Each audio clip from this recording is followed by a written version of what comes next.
nom n'est plus grand que ton nom.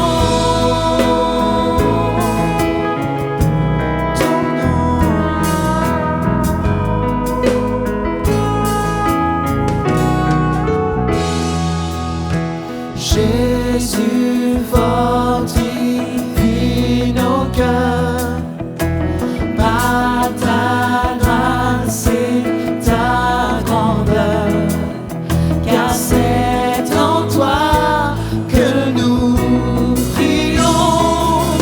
Viens glorifier ton nom,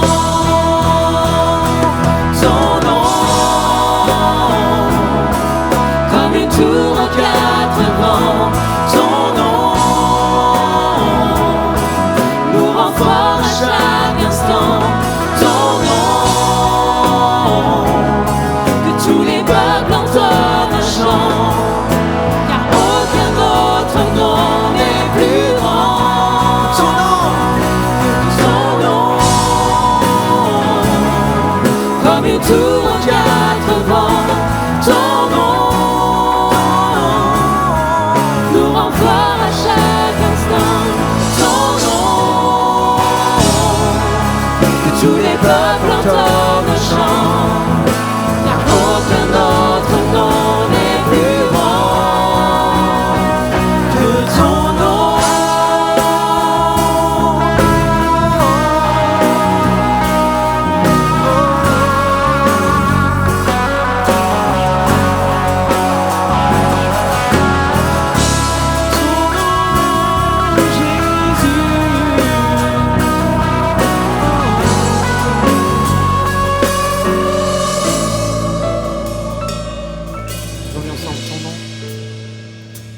Ton nom, comme une tour aux quatre vents. Ton nom nous rend fort à chaque instant. Acclame-le. Ton Au nom de nom, Jésus, que tous les peuples entendent un chant. ce nom par lequel nous sommes sauvés. Aucun autre nom n'est plus grand. Ton nom, comme une tour aux quatre vents. Ton nom nous rend fort à chaque instant. Ton nom, tous les peuples entendent un chant, car aucun autre nom n'est plus grand. Encore ton nom. Son nom, comme une tour aux quatre vents. Ton nom nous rend fort à chaque instant. Ton nom, que tous les peuples entendent un chant, car aucun autre nom n'est plus grand que son nom.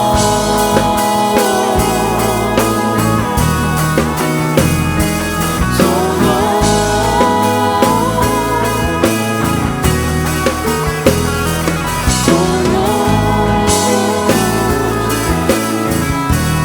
Ton nom. ton nom.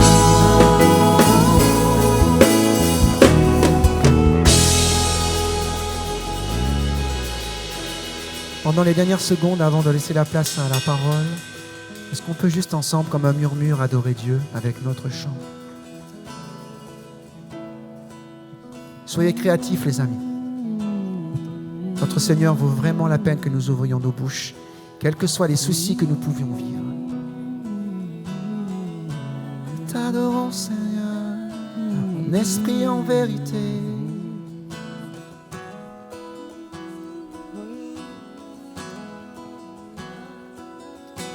T'adorons, Seigneur, mon cœur te loue, tu es tout pour moi, à toi la gloire,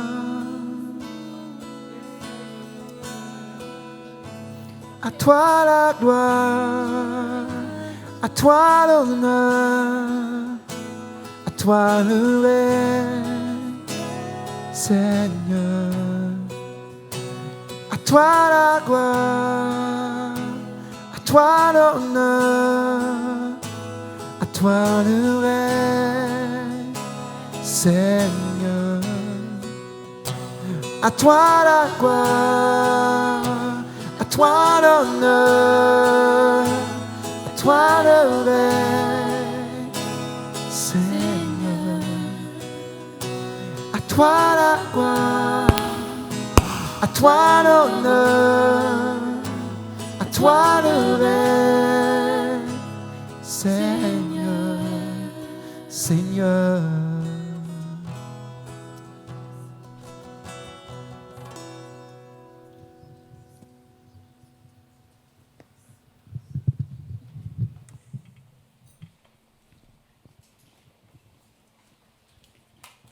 Bonjour, bienvenue dans la maison de notre Dieu. Et lorsque nous sommes dans sa présence, voilà ce qu'il affirme, il envoie sa bénédiction. Alors recevez la bénédiction de votre Dieu. Est-ce que tu peux dire à ton voisin, reçois toute la bénédiction de Dieu. Amen.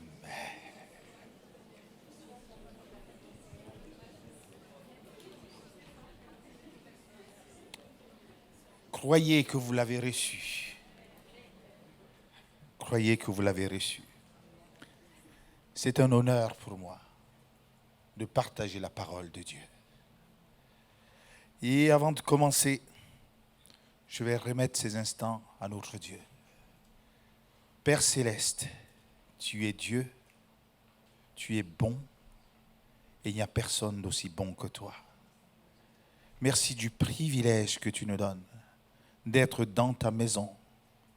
Merci Seigneur du privilège que tu nous fais de nous honorer par ta présence. Merci parce qu'en cet instant encore tu parleras à nos cœurs.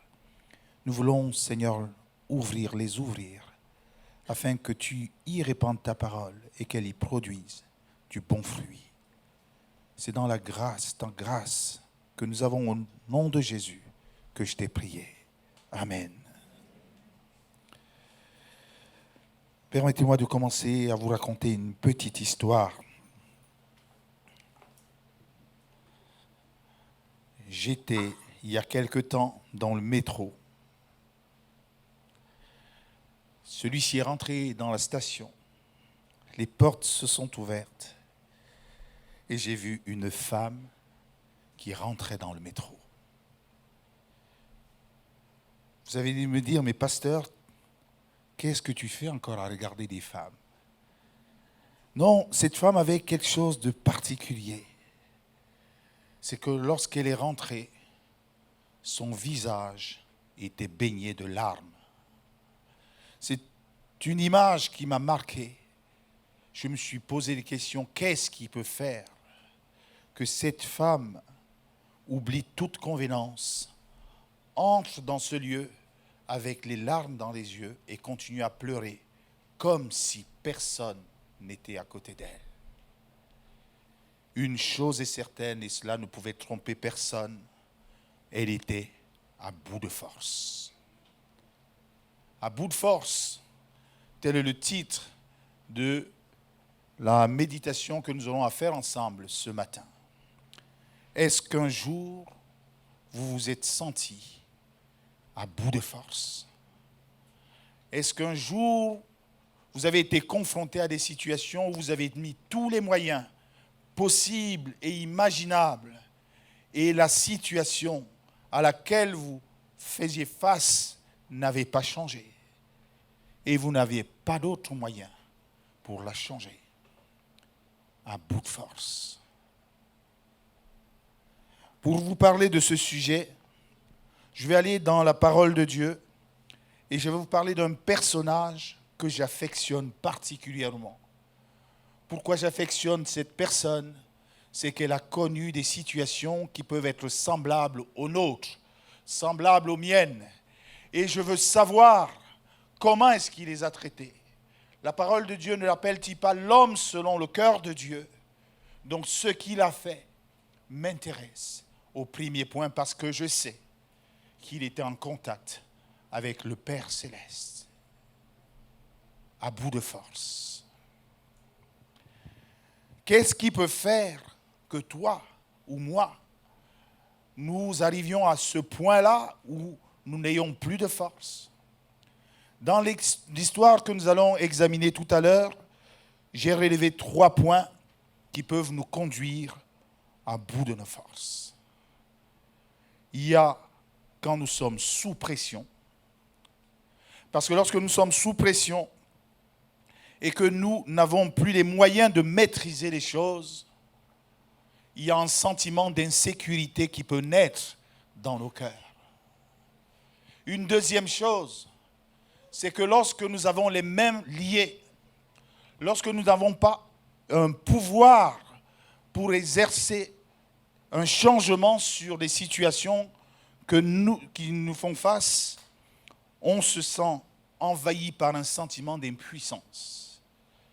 Et lorsque parfois, chaque jour, nous avons essayé de tourner notre regard vers Dieu, nous avons attendu avec beaucoup de patience, longtemps, son secours, son action, et que cette action ne vienne pas, est-ce que nous ne sommes pas parfois envahis par un sentiment d'abandon? C'est ce que va vivre le personnage qui va m'intéresser et que nous allons voir ensemble. Mon Dieu, c'est mon premier point, je craque. Je craque. Lorsque j'ai ce sentiment d'insécurité, je craque. Lorsque j'ai ce sentiment d'impuissance, je craque. Lorsque je me sens abandonné par toi. Et c'était le cas de David. David, dans son jeune âge, a eu le regard de Dieu posé sur lui. Il a eu la visite d'un prophète du nom de Samuel qui est venu et l'a oint roi. Une situation inédite dans le pays d'Israël. Il y avait un roi sur le trône et il y avait un roi sans trône. Parce que le roi qui était sur le trône avait été démis par Dieu, mais n'avait pas quitté de manière physique le trône. Vous imaginez cet instant. 2 rois pour un seul fauteuil. Il fallait que un disparaisse. 2 rois pour un seul fauteuil. Pourquoi je reprends? Quelqu'un s'est moqué dans la salle de voix. J'ai fait 2 rois. Il y en avait 3. Mais je vous vois tous.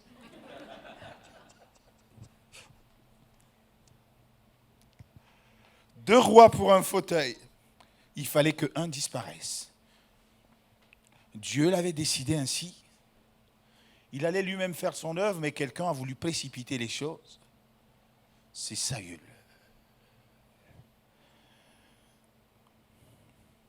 Et parce qu'il a voulu précipiter les choses, il a voulu éliminer David. David se trouve malgré lui, il n'avait pas demandé la royauté, il se trouve malgré lui sous pression. Lorsqu'on est sous pression, c'est parfois parce que le danger ou la menace est récurrente. Et David, dans le cas que nous étudions, n'a plus eu de moment de repos ni de répit.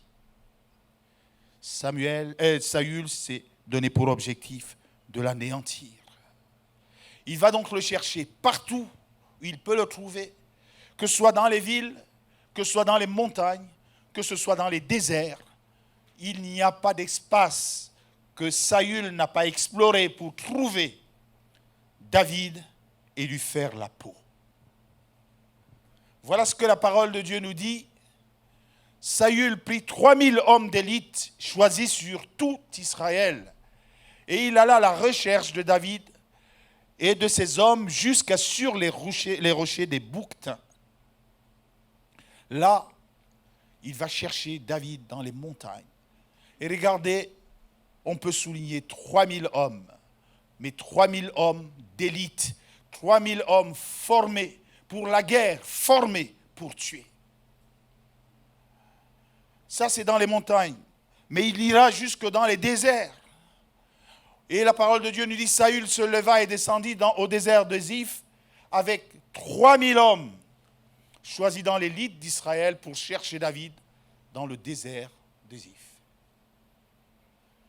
3000 hommes, et en face, nous avons une armée qui ne compte que 600 amateurs. David a une armée de 600 amateurs, et quelque part d'ailleurs, il est dit 600 vauriens. Essayez d'imaginer le rapport de force qu'il y a ici. Un rapport de force totalement défavorable à David et à sa troupe. Il y a là une infériorité numérique, 600 contre 3000, une infériorité en qualification, des vauriens contre des élites. Il n'y a pas photo, hein? C'est sûr, il n'y a pas photo. Mais vous n'êtes ni David ni Saül. Vous avez vos situations à vous, où vous pouvez vous trouver en infériorité sur beaucoup de choses par rapport à ceux auxquels vous êtes opposés. Lorsque tu es en face d'un chef de service qui a tous les moyens pour te nuire, qui a sa parole contre toi, qu'est-ce que tu peux faire alors qu'il veut te nuire? Et parfois, tu es dans ton bon droit et il te fait savoir que ce n'est pas le cas. Et quand bien même tu te plaindrais, tu n'aurais pas raison. Il y a des fois où on se trouve sous pression, justement parce qu'on n'a pas la capacité d'affronter, les moyens d'affronter celui qui est en face de nous. Et on peut les trouver dans tous les domaines de notre vie. Vous pouvez aimer à la folie quelqu'un, vous êtes dans un couple, mais il n'en a rien à faire de vous. Vous ne pouvez pas changer cette situation. Et parfois, vous êtes désarmé par rapport à ça. Vous n'avez pas une action que vous pouvez faire pour changer les choses. Et c'est dans cette situation que David va se trouver. Lorsqu'on se trouve dans ce cas, déjà, ce n'est pas très bien. Mais j'aime quand il y a un combat. J'étais un peu sportif, je jouais. Quand il y a un combat, quand il y a un match, on essaye de lutter avec des armes égales. Une équipe de 11 pour les footballeurs contre une équipe de 11. Une équipe qui a le droit de tirer au but contre une équipe qui a le droit de tirer dans le but de l'autre. Mais là, dans ce combat ou dans cette épreuve que subit David, il a les mains liées. Ah, moi j'aimerais, si je joue au foot avec un adversaire, qu'on lui mette des poids sur les jambes qui n'arrivent pas à courir et à me rattraper. C'est sûr que je gagnerai mon match. Oh la main, et c'est presque ça. Dans le combat qu'il avait à livrer avec Saül, David avait les mains liées. David ne peut pas se battre à la loyale avec Saül. Saül peut tuer David, mais le code d'honneur de David, ne lui permet pas de tuer Saül. Il y a déjà là une égalité flagrante.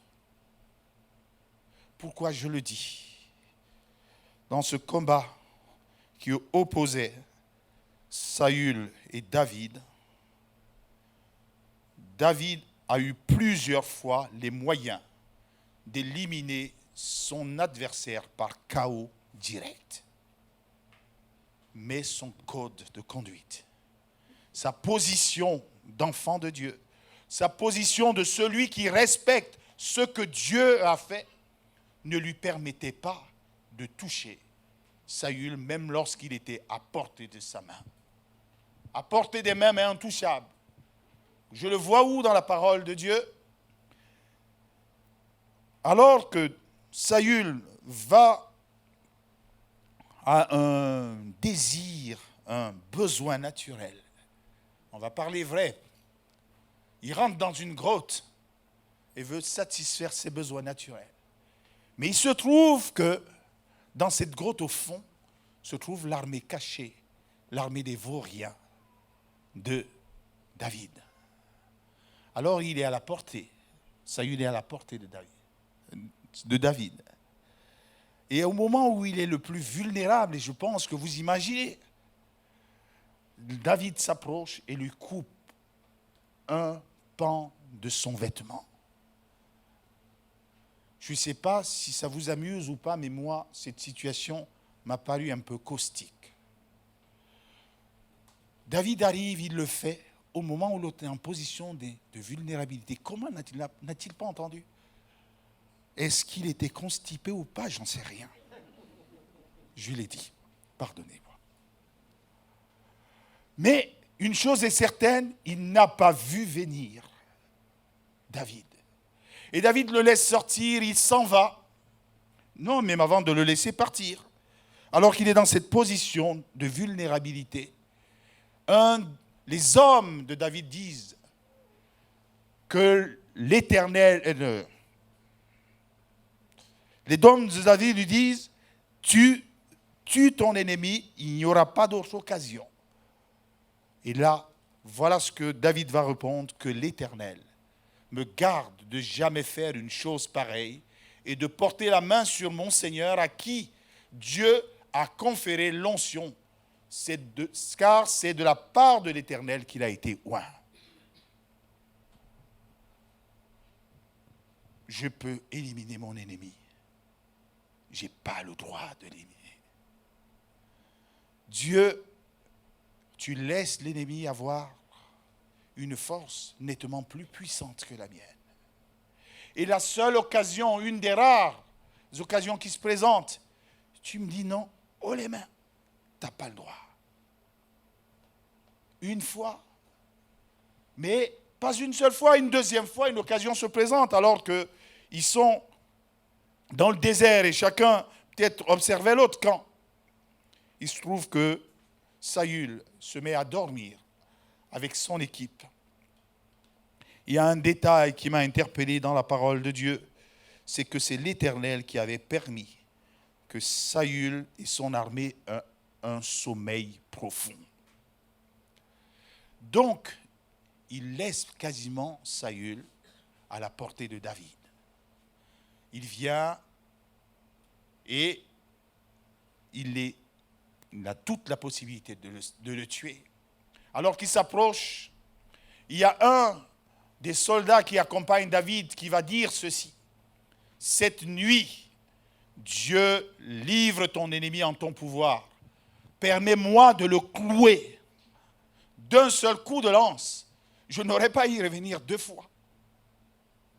Parce que quand on tue un chef, on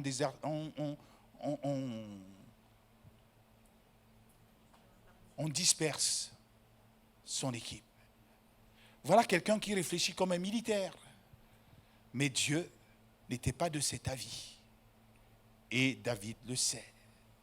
David le sait et c'est pour ça qu'il va répondre à son collègue militaire, non. Non, lui dit David, ne le tue pas. Ce qui resterait impuni, car qui resterait impuni, excusez-moi, après avoir porté la main sur celui à qui l'Éternel a conféré l'onction. Lorsque je suis désarmé et que les armes que je peux utiliser sont les mêmes que ce que mon ennemi utilise, parfois, je m'en veux d'être chrétien. Vous êtes pareil? Merci pour vous si tu n'es pas pareil. Oh, moi j'ai même eu quelqu'un qui m'a dit, je dis à Jésus, ferme les yeux pendant 5 minutes. Ferme les oreilles pendant 5 minutes. Parce que je suis prêt à faire quelque chose que tu ne vas pas apprécier. La tentation est forte. Si vous y résistez, merci Seigneur. Vous êtes des héros. Mais parfois, il y a du mal à y résister. Oui, j'ai tendance à dire dans ce cas, oh cher ami, tu as de la chance que je sois chrétien. Je t'aurais fait ta fête.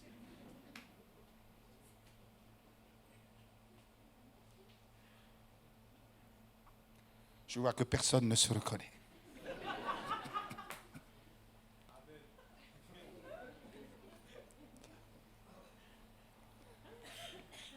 Alors que je peux être sous pression alors que je peux avoir les mains liées, alors que je peux faire confiance en Dieu et le lui répéter, et répéter même aux yeux de mes ennemis que je sais en qui j'ai cru. Il y a des moments où l'intervention de Dieu tarde à venir. Et parce qu'elle tarde à venir, j'ai ce sentiment d'être oublié de Dieu. David a fait confiance à Dieu, mais ce Dieu paraissait absent, il semblait absent. Je vais vous rappeler quelques mots que David, au sommet de sa foi, pouvait prononcer à l'égard de son ennemi Saül. Alors qu'il vient de lui épargner la vie, voilà ce qu'il va lui dire. L'Éternel jugera et prononcera son verdict entre toi et moi. Il regardera et défendra ma cause. Il me rendra justice et me délivrera de toi. N'avez-vous pas souvent dit ça? Alors que notre foi est à ses sommets, nous pouvons prononcer ces choses avec une telle assurance, un tel aplomb, que nous savons que Jésus ou Dieu est à la porte et il va démolir notre ennemi. Mais ce n'est pas toujours le cas. Il y a des fois où il tarde à venir. Une deuxième fois, où il épargne la vie, voilà ce qu'il va proclamer à l'égard de Saül. L'Éternel traitera chacun en fonction de sa justice et de sa fidélité. Parce qu'il avait confiance dans sa justice, il avait confiance dans sa relation avec Dieu, il savait qu'il était fidèle, il savait. Mais le temps, parfois vient créer des fissures dans la foi que nous plaçons en notre Dieu. Le temps, c'est parfois un ennemi qui œuvre contre toi et qui veut user ta foi. Alors qu'on a l'impression que Dieu ne vient pas, c'est là où la peur peut surgir. La peur surgit lorsque la menace d'un danger physique ou relationnel expose notre incapacité à nous préserver de ce que nous aimons le plus. David, comme toi, aimait sa vie. Qui veut mourir ici? En tout cas, pas moi. Ça viendra inéluctablement, j'en suis certain. Mais le plus tard possible, si c'est possible. Personne n'aime qu'on écourte sa vie. Il y en a un ici qui veut qu'on écourte sa vie? Non. Dans ce cas, David était normal. Mais à un moment donné, il commence à avoir peur. Et quand on a peur, parfois nos tripes nous font mal. Nos tripes nous font mal. Et Dieu nous a dotés d'un cerveau et nous pouvons réfléchir et ce n'est pas mauvais de réfléchir. Et face à un danger, nous devons réfléchir. Mais la question est qu'est-ce que nous allons faire? Il y a des réflexions qui débouchent sur des bonnes décisions. Il y a des réflexions qui débouchent sur des mauvaises décisions. David réfléchit et se dit, un jour ou l'autre, Saül finira par me tuer. Je commence à voir la faille qui se dessine sur l'armure de David. Qu'est-ce que Dieu lui avait dit? Dieu lui avait dit, tu seras roi. Et là, qu'est-ce qu'il dit dans ce texte? Un jour ou l'autre, Saül finira par me tuer. Il commence à désespérer dans les promesses de Dieu. La menace avait fait son effet. Son impuissance avait fait son effet. Et le temps était en train de faire son effet. Il lui fallait trouver un refuge. Ou trouver son refuge. Dans sa réflexion, je pense qu'il commence à trouver Dieu défaillant. Ça vous choque ce que je suis en train de dire. Mais je crois qu'il y a plusieurs d'entre nous qui, à un moment donné, se sont dit, mais Dieu, est-ce que là, tu vois? Est-ce que là, tu es juste? Est-ce que là, tu n'es pas défaillant? Est-ce que là, tu n'as pas oublié mon adresse? Je m'appelle Christophe. J'habite où? Lorsqu'on sent que ça ne vient pas, on peut dire, mon Dieu, je vais faire sans toi. Celui qui n'a jamais fait sans Dieu,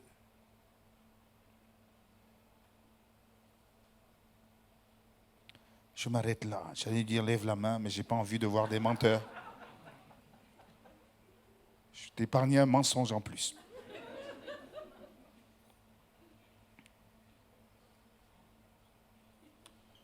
Mon Dieu, je vais faire sans toi. Et là, on commence à prendre nos propres décisions. Et il est écrit, ce que j'ai de mieux à faire, c'est de m'enfuir pour de bon et de me réfugier au pays des Philistins pour qu'ils renoncent à me traquer dans tout le territoire d'Israël. Ainsi, j'échapperai à son emprise.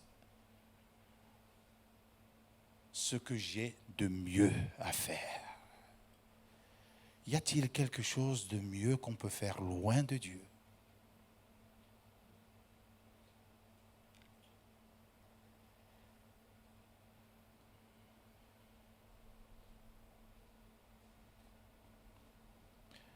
Il se laisse gagner par la crainte de l'homme.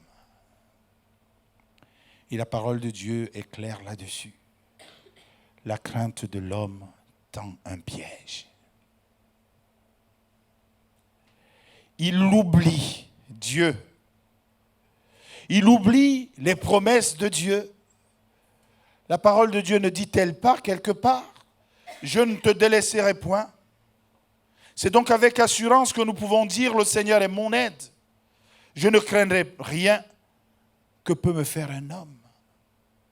Des déclarations que nous pouvons faire en temps de paix, mais des déclarations qu'il est parfois difficile de faire en temps d'épreuve.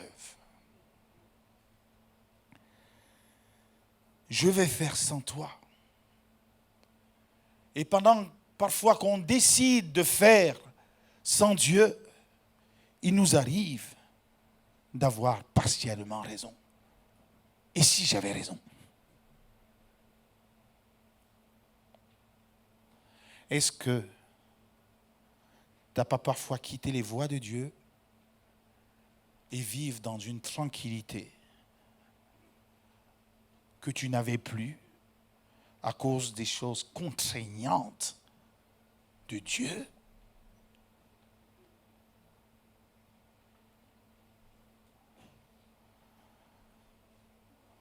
Et si j'avais raison? Écoutez la suite, qui semble en apparence donner raison à David. Informé que David, il est question de Saül, s'était enfui à Gath, Saül cessa de le chercher. Miracle! Miracle! Je l'ai fait! Et le ciel ne m'est pas tombé sur la tête. Au contraire, j'ai la paix. Une paix royale. David resta dans le pays des Philistins durant 1 an et 4 mois. Quand je sais que la pression était quotidienne et qu'il a un moment de respiration d'1 an, 4 mois, il devait se dire, mais pourquoi je me confie à ce Dieu?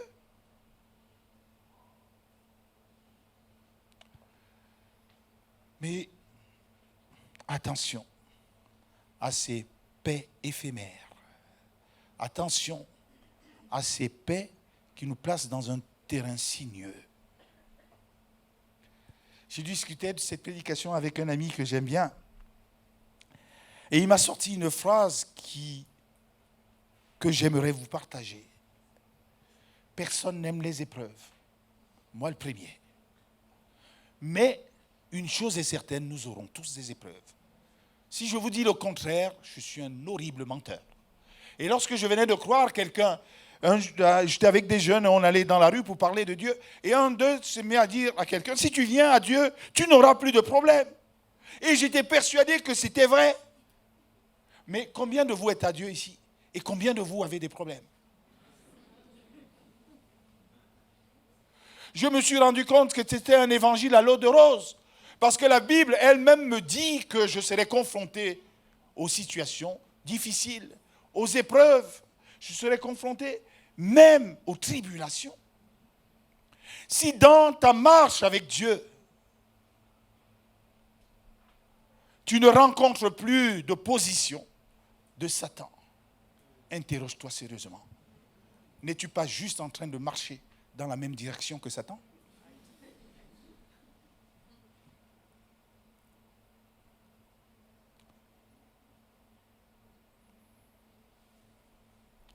Ah, j'aimerais toute ma vie vivre en paix. Mais j'ai un adversaire qui ne le veut pas. Alors je ne vais pas te raconter des choses bizarres. Tu auras des épreuves. J'en aurai. Alors choisir un refuge loin de Dieu, c'est ce que David a fait. On peut y être choyé au départ, mais comme Satan nous fait payer cash, à un moment donné, il nous rejette. Et à un moment donné, il est incapable de nous donner la protection qu'il semblait nous accorder. David est allé voir le roi des Philistins pour trouver un refuge. Un refuge loin de Dieu, on peut être choyé, mais choyé au prix de quoi? Au prix de notre allégeance vis-à-vis de cette personne et au prix d'une compromission dans notre vie personnelle. David dit à Akish, si j'ai trouvé grâce à tes yeux, qu'on me donne un endroit où je puisse habiter. Pourquoi ton serviteur habiterait-il avec toi dans ta ville royale?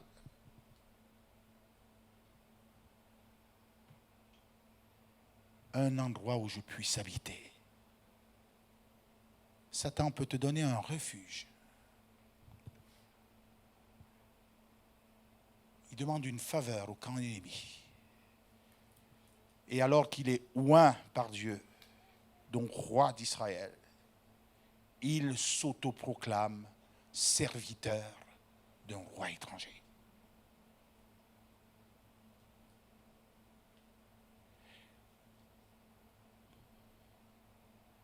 Quels sont les choix auxquels que nous faisons lorsque nous sommes confrontés à des situations difficiles? Non seulement il fait allégeance au roi philistin, roi d'un peuple ennemi de Dieu, d'un farouche ennemi de Dieu. Non seulement il leur fait allégeance, mais il compromet sa vie. Il mène une double vie. Dans la journée, il va tuer les ennemis d'Israël, c'est vrai. Mais quand le roi qu'il abrite lui dit, Akish demandait à David, où avez-vous été? Où avez-vous fait vos coups aujourd'hui? David répondait, dans le sud de Juda, donc contre les Israélites. Alors que ce n'était pas vrai. Des Jérakmélites, des Kéniens. Vous voyez, cette situation réjouissait le cœur de l'ennemi de l'ennemi d'Israël. Parce qu'ils se disent, oh là là, lui qui était champion d'Israël, il va se faire détester. À qui se fia à David? Non, précédente. Oui, Akish se fia à David et se disait, il provoque le dégoût en Israël, son peuple, et il sera pour toujours mon serviteur. Voilà que les desseins de l'ennemi sont mis à nu, alors que tu viens vers lui chercher une protection. Lui, son but, c'est de te rendre son esclave.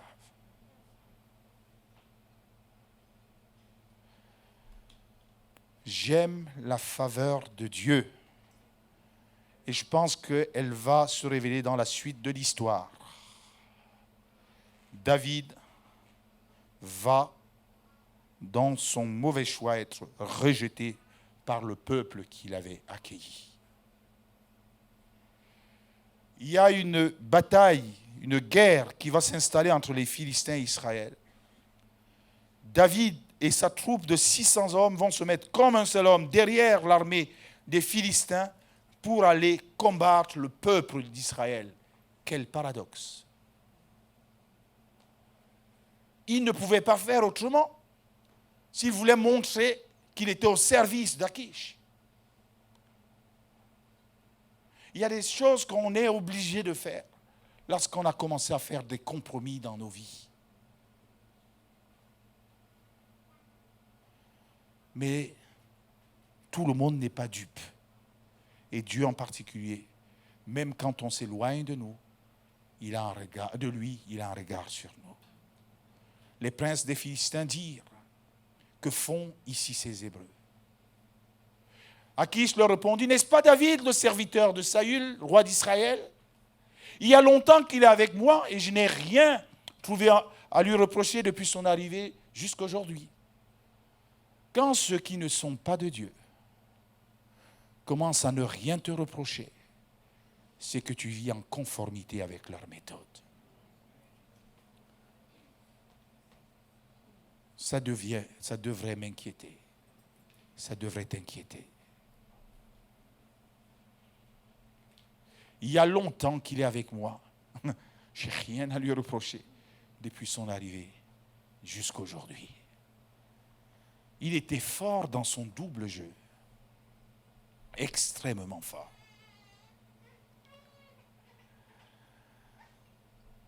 Mais les princes des Philistins s'indignèrent contre Achish et lui dirent, renvoie cet homme qu'il retourne à l'endroit où tu l'as établi. David avait tout fait pour être intégré. Le fameux mot, intégré. Intégré, mais dans le peuple qui n'est pas celui de Dieu. Il avait tout fait pour masquer, cacher sa nature et sa relation avec Dieu. Et voilà que, au moment où il a envie d'être accepté, on lui dit, dégage, tu n'as rien à voir ici. Tu es un Hébreu, tu es un chrétien. On le voit à distance, même si tu essayes de le cacher. Et lorsqu'il l'envoie, David va découvrir une chose, c'est que loin de Dieu, ceux qui lui ont promis une protection sont incapables de l'assurer, non protégés. En arrivant dans la ville de Tsiklag, qui veut dire signeuse, David et ses hommes virent qu'elle était brûlée, que leurs femmes, leurs fils et leurs filles avaient été faits prisonniers. Alors David et la troupe qui l'accompagnait se mirent à pleurer tout haut jusqu'à ce qu'il n'ait plus de force pour pleurer.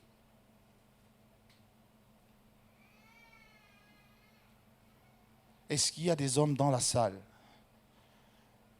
d'un âge de plus de 18 ans? Je vais vous demander une faveur, est-ce que vous pouvez vous lever?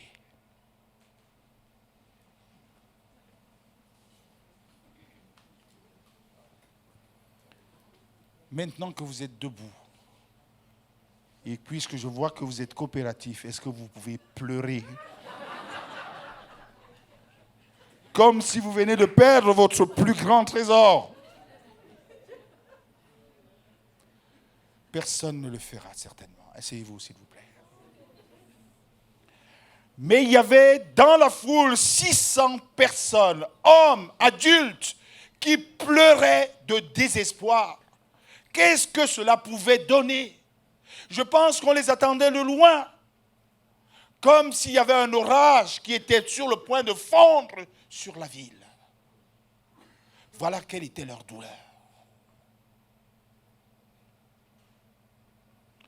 Quand tu es à ce point désespéré, parce que tu as manqué de placer ta confiance en Dieu, et que la douleur ou les conséquences de ta faute s'abattent sur toi, que vas-tu faire? Est-ce que c'est perdu pour toi? Ou il y a encore une chance, ou il y a encore une grâce devant Dieu?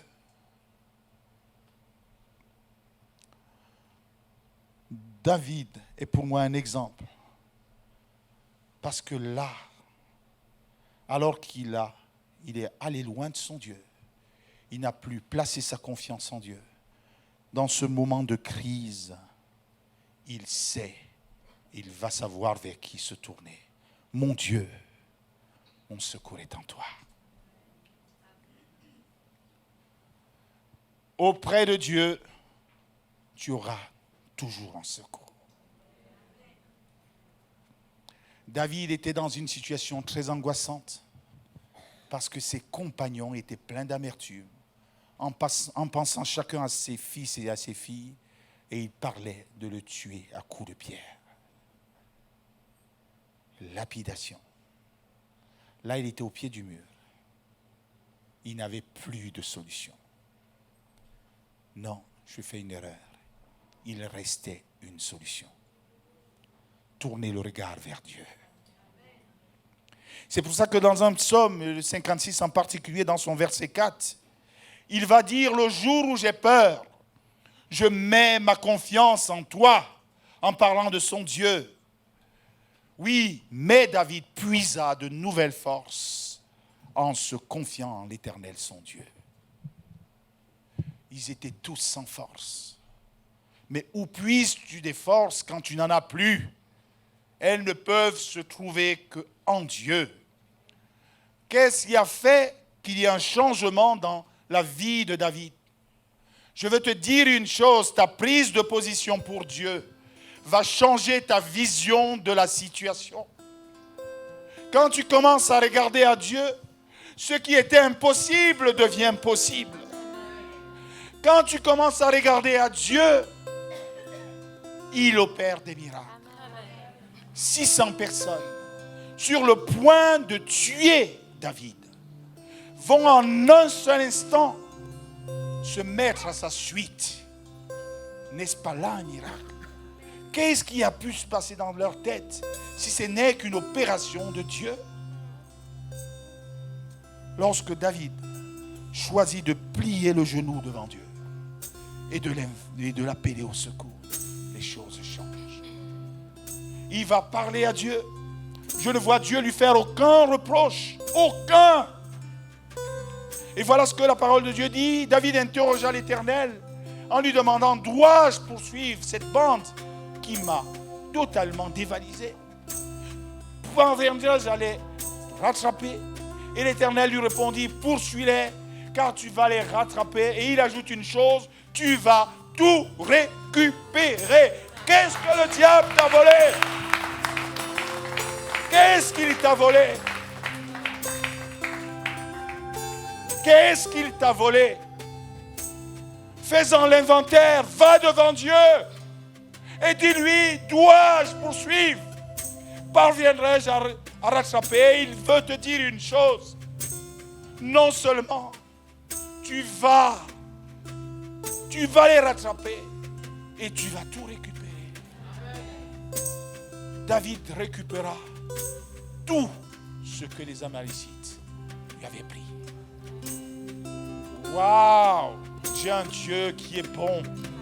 J'ai un Dieu qui est bon, qui est lent à la colère, capable de venir me tendre une corde dans le lieu de misère dans lequel je me trouve.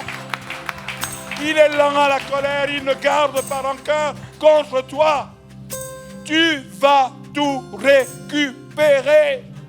Alors que tu te trouves dans l'obscurité, je vais t'inviter juste à écouter les mots de ce cantique.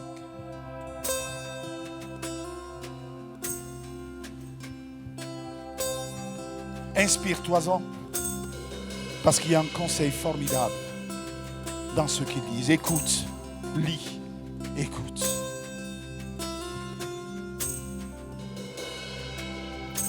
Les ténèbres, aussi noires qu'elles soient, ne m'empêcheront pas de lever mes mains, d'élever ma voix vers toi. L'ennemi peut s'acharner sur moi, mais dans mon cœur je sais que tu l'as vaincu. Tu as vaincu la mort. Dans ma faiblesse, tu me rends fort et renouvelle ma foi à chaque instant, ô Éternel. Je peux compter sur toi. Dans le doute, dans la crainte ou la peine, je veux compter sur toi, crier ton nom Jésus, c'est là mon seul secours. Tu m'éclaires, tu m'élèves et tu gardes chacun de mes pas, sauveur éternel, mon Dieu, ma foi est en toi. Dans ma faiblesse, tu me rends fort et renouvelle ma foi à chaque instant, ô Éternel. Je peux compter sur toi. Tu me restaures et me délivres, me donnant ton amour. Oui, chaque jour, ô Éternel, je peux compter sur toi. Oh mon Dieu, tu es mon réconfort, et malgré mon péché, tu prends soin de m'aimer d'un amour si merveilleux. Tu étends ta main de Père sur moi, tu calmes mon âme, apaises mes souffrances. Seigneur, je suis reconnaissant. Dans ma faiblesse, tu me rends fort et renouvelle ma foi à chaque instant, ô Éternel. Je peux compter sur toi. Tu me restaures et me délivres, me donnant ton amour. Si chaque jour, ô Éternel, je peux compter sur toi. Dans ma faiblesse, tu me rends fort et renouvelle ma foi à chaque instant, ô Éternel. Je peux compter sur toi. Tu me restaures et me délivres, me donnant ton amour. Oui, chaque jour, ô Éternel, je peux compter sur. Oui, chaque jour, ô Éternel, je peux compter sur. À chaque instant, ô Éternel, je peux compter sur toi.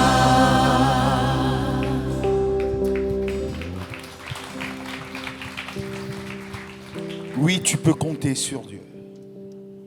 Ici, nous pouvons compter sur Dieu. C'est qu'il nous a tant aimés et qu'il a donné son Fils unique, qui nous a réconciliés avec le Père. Et nous pouvons fièrement afficher notre identité, celle d'enfants de Dieu, et venir devant le trône de la grâce avec une certaine hardiesse. Même lorsque nous avons péché, il n'est pas celui qui nous rejette.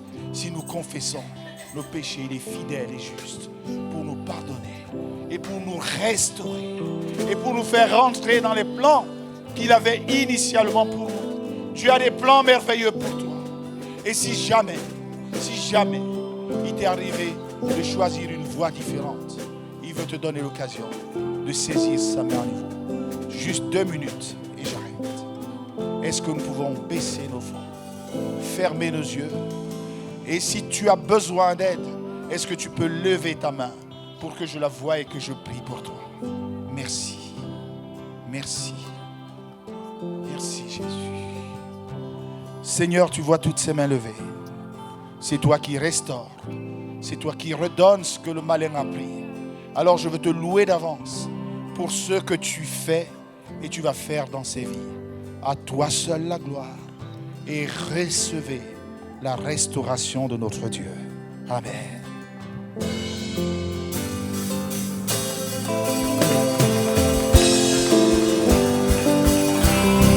Dans ma faiblesse, tu me rends fort et renouvelles ma foi.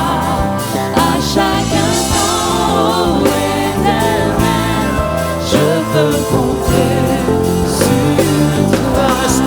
Tu me restaures et me délies, me donnant ton amour.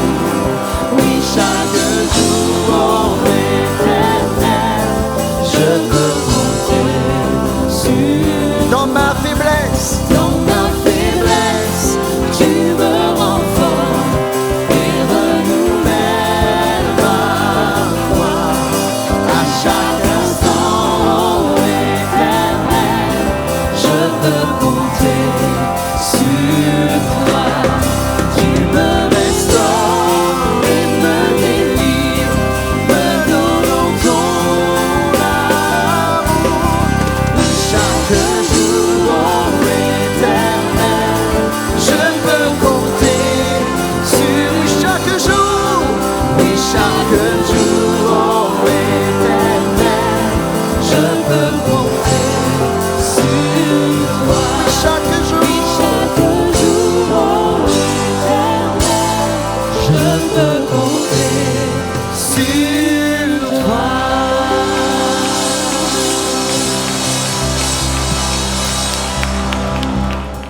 Nous sommes heureux d'avoir pu passer ce culte ensemble dans la présence de Dieu.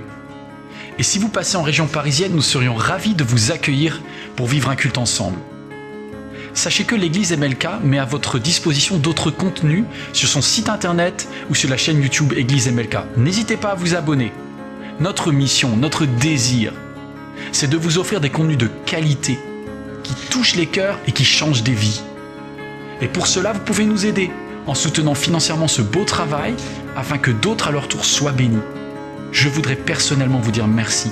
Merci pour votre fidélité, merci pour votre générosité et à très bientôt j'espère.